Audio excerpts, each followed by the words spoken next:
Ma'am? Ma'am, you cannot go in there. A young page kept tugging my attention from the very obviously locked door in front of me. Guards held spears barring my entry. The doors seemed ancient, older even than I. I grinned at the guard on the right, a wicked smile showing too many teeth and my lovely fangs. Do you really think I care if I'm allowed or not? Loss. There'd been so much loss. Friends, family, loved ones. It hurt to see so many lost to corruption. An evil king sitting on a throne, allowing the darkness to slide over the lands and devour the hearts of his people. Watching, while his subjects suffered from hate, darkness, shadows. I was warned I'd be too late by Raven. I was told to steel my heart against it by Cat. I ignored them both to save the people I knew no better. But Raven was right. I arrived in a land gripped in fear and hatred, people angry at nothing and everything. It wounded me to see such venom in their eyes, such hurt. And I was something for them to hate. It's easy to dislike something you don't understand, but I knew they were not to blame. And that's how I ended up before the large doors in my finest clothes. That's how I ended up requesting an audience with a king who barely knew me. And that's how I knew the guard on the right was terrified of my differences. Wings of raven night, feline fangs, and some pointedly fashionable nails each have a way of invoking fear. To soothe the worries, I wiggled an ear, hoping the guard would crack a smile.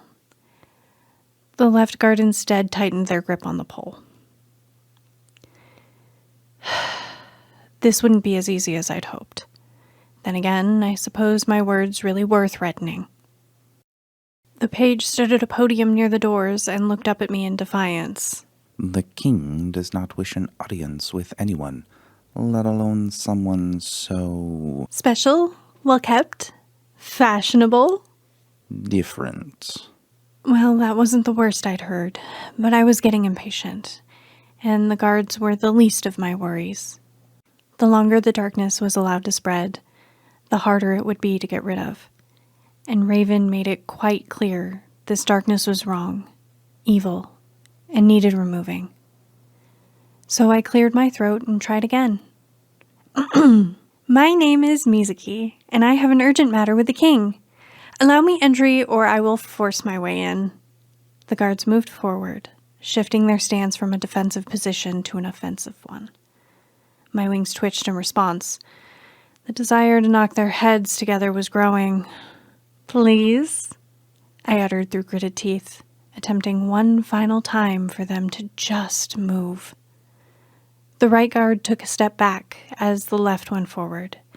In a flurry of steel and feathers, the left guard went for a wing, but I managed to dodge quickly, losing only time.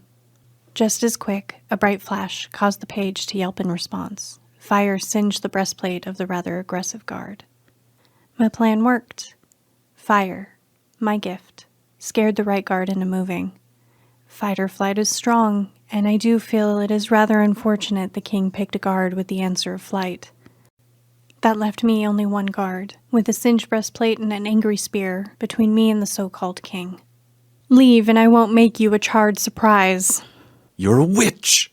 Their voice cracked in exclamation, proving to me that just holding their spear was a mighty good show of willpower. My gods, think of something better as an insult! I stomped past them, leaving them to sit in their fear and worry as I pushed the doors open. The darkness had hung too deep over this castle. Fear and hate were quick emotions for even the strongest of soldiers now. I said no visitors. A tiny whine of sound echoed over the walls of the king's hall. Velvet curtains hung over the windows, hiding the light and view of the kingdom, but also making the room seem smaller. Gold coins covered the throne at the end of the hall, littering the ground around a small lump of a man who appeared to be gleefully counting everyone. It angered me greatly. This land had turned to darkness so a king could hide and count his coins. coins earned and likely taken from the same people left to rot under the weight of the darkness. I couldn't control it. Fire crackled at my fingertips as my voice boomed across the hall. You do not deserve the pile you sit upon, you ashen piece of... Language, young darling. A laugh so dark and twisted hit my sensitive ears. The voice of the king seemed ruined by darkness. That's no way to speak to a king. In an instant, I was there, wings out and cloak billowing behind. I wore my good clothes for this. Angry dark nails dug into soft flesh around his neck, red mingling with black. You have no claim to that crown, no right to these lands. You are not deserving of the title. A small sound came from his throat, likely some retort lost to pain, or fear, or both. You sold the souls of your people for gold, of all things? To the darkness you were supposed to protect them from? I ripped the crown from his head with my free hand, it clattering from the throne to the wall. Fire shone in the king's eyes. Blue eyes. How terribly unlucky. I am hereby stripping you of your title, removing you from your throne, and banishing you from this land. To emphasize my words, I pointed at the crown, igniting it in angry flames as I stared at those unlucky blue eyes. If I see you in these lands again, I shall watch you burn like the crown you didn't deserve. I heard gasps of horror from behind me. People. There were others in the hall. I was so blind with rage, their presence mattered little. Your high... The page returned and cleared his throat, looking from me to the king, pausing to take in the precarious position. Miss, shall I escort him to the outer lands? A soul untainted by the darkness. I didn't see that before. Those here seemed to be untouched. Their fear was real, not heightened by the dark over the lands. I looked to the king while addressing the room. Did he keep you here? Hide you from the darkness? Sounds of agreement followed. Members of his court were kept safe, untainted to keep them in his pocket. Evil. He dripped evil. I tightened my grip. I am taking your place. Let those who wish to challenge me take up arms. I will protect and cleanse these lands of your corruption. I smiled then, feeling the ex-king wriggle with my declaration, eyeing those behind me. I heard movement and turned, one ear following the sound for danger. Sweeping the room, I saw those left take a bow. They were choosing me. I tossed the king off the throne, knowing it would hurt, and shouted, "Send him to the outer lands, then. No one help him beyond getting him there. He deserves none of it. Let him fend for himself." The young page who spoke scrambled to grab the ex-king by an arm, helping him up, but not lingering. Respect, not fealty.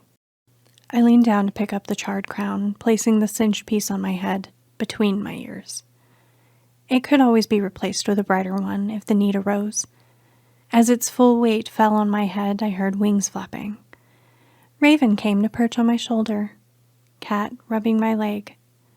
Fire tingled my fingers as I reached out for the curtains, burning them to cinders. I watched as the darkness over the land started to abate, allowing the moonlight through the windows for the first time in God's only knew how long. I turned to those left. Tonight, we rest and clean up this mess of gold. Tomorrow we get to work rooting out the darkness, helping the people, and giving back. Any of you are free to leave. None moved to leave. Some even dropped to their knees. Then a quiet chant started. All hail the blessed queen. Raven cawed softly in my ear. I told you, you are worthy of a throne. As the darkness lifted from the land and the people shed their fear and hatred, a single soul grimaced at the moonlight above. A new regent had taken residence, overthrowing the pliable king. Blue eyes sparkled, looking for shadows to hide in. A venomous voice called to no one in particular.